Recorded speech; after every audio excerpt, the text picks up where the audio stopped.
আমাৰ সোণালী জয়ন্তী 50খন পতাকা উত্তোলন হ'ল। তাৰ আগতে আমি গান্ধী জয়ন্তী কৰিছিলোঁ, তাত গান্ধীজীৰ মাল্যাৰ্পণ কৰা হৈছে। আৰু ইয়াৰ পিছত আমাৰ এতিয়া প্ৰসংগ আছে, আৰু অহাকালি আমাৰ ভাগৱত শোভাযাত্ৰা আছে, আৰু ৰাতি নাগাৰা নাম আছে, আৰু আজি আমাৰ থিয় নাম আছে, মৰমী শইকীয়াৰ দ্বাৰা নাগাৰা নাম আছে, আৰু শেষৰ কাৰ্যসূচী আমাৰ ধৰ্মালোচনা সভা, আৰু ৰাতি সাংস্কৃতিক সন্ধিয়া আছে, বিদ্যাসাগৰ থাকিব, আৰু হীৰশ্ৰী উৎসৱ থাকিব, আৰু সত্ৰীয়া সাংস্কৃতিক মহাবিদ্যালয়ৰ ছাত্ৰ ছাত্ৰী থাকিব।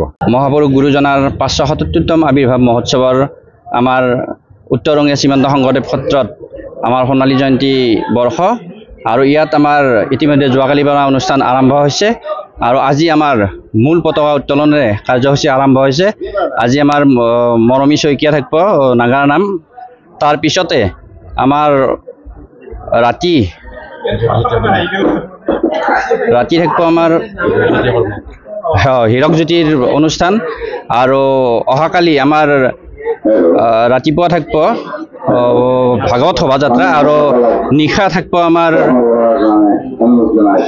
নাগাৰাম, আৰু শেষৰ দিনৰ কাৰ্যসূচী চতুৰ্থ দিনৰ কাৰ্যসূচী থাকিব আমাৰ ধৰ্মালোচনী সভা, আৰু ৰাতিৰ বিশেষ সাংস্কৃতিক সন্ধিয়াৰ বিশেষ আকৰ্ষণ থাকিব আমাৰ বিদ্যাসাগৰ আৰু হীৰকজ্যোতিৰ অনুষ্ঠান।